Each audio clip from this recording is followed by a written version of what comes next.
Hello, I'm Forrest Wells, and I'm glad that you're able to join us during this Lenten season for the Lenten series that we've entitled 7 Words to the Cross.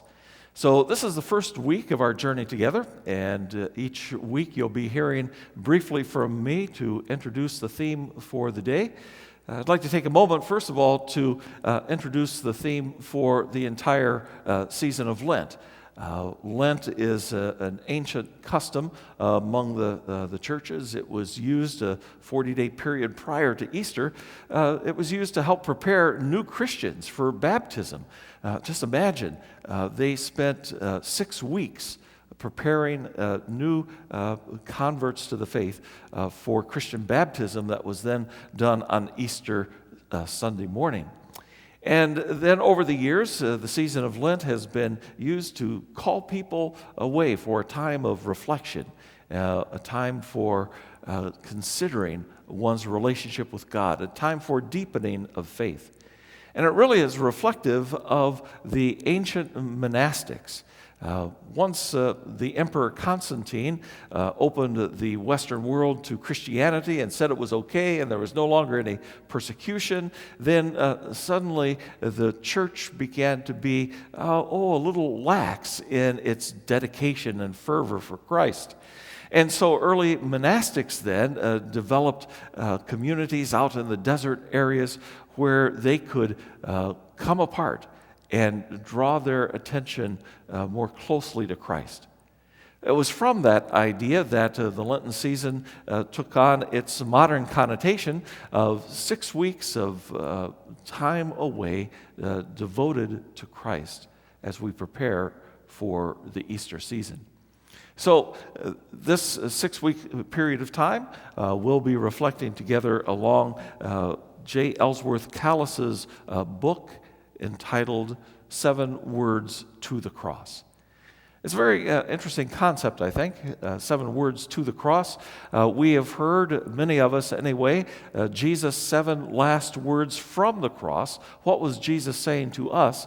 And this season we reflect on what others were saying to Jesus, or what they were thinking about Jesus as they passed by the cross.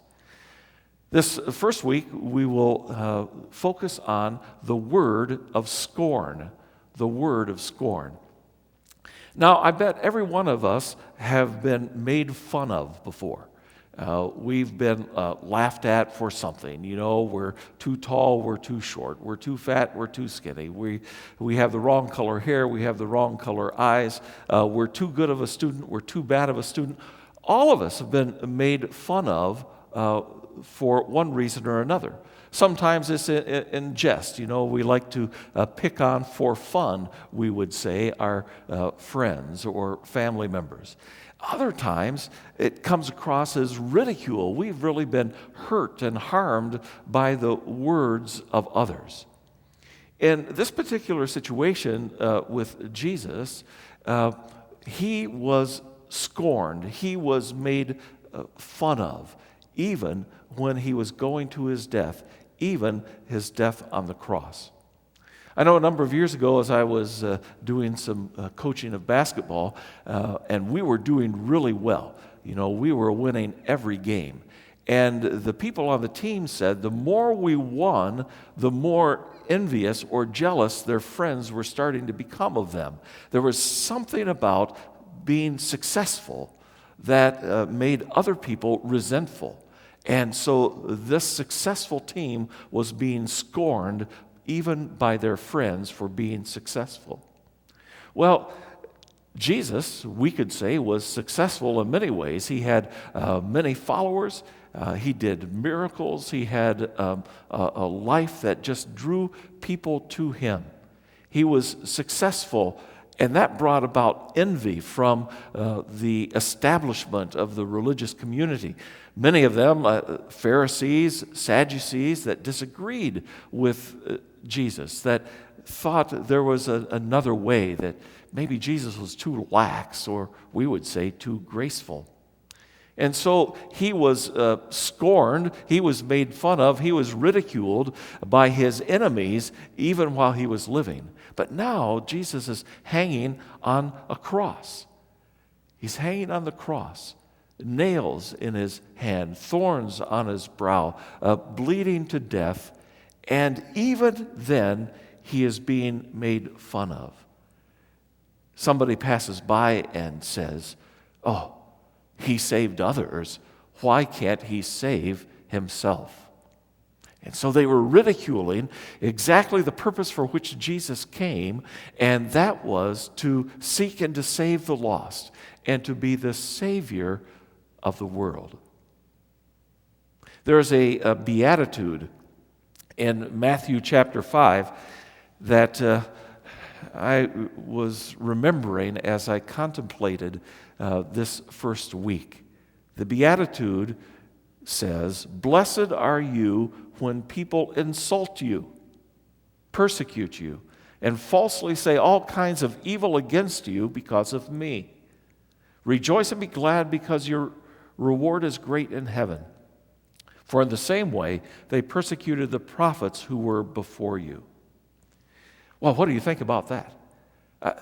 Who would really like to be insulted and persecuted and have all kinds of false things said about you? Well, none of us, of course. But here's the caveat. It is if people insult you because of me, because of Jesus Christ. So, as Jesus is being scorned on the cross, his response is to say, "Father, forgive them, for they don't know what they're doing." And actually, Jesus is encouraging us in the Beatitudes to say, make your faith known to the point that people will notice. And if you receive scorn, ridicule, then it is actually a good thing. It is a badge of honor. Well, this is a really kind of a complex topic, and I hope that you unpack it in your small groups as we share together this day. What does it mean to be scorned?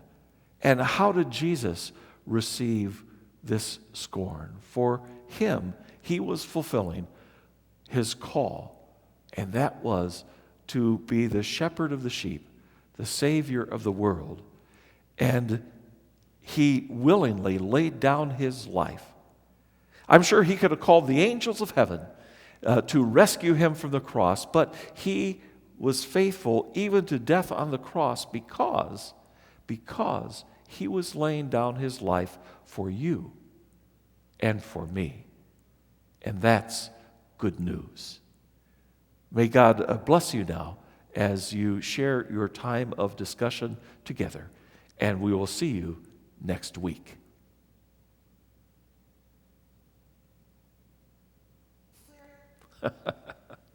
Thank you. You're welcome. It was really good. Good. That is good to hear.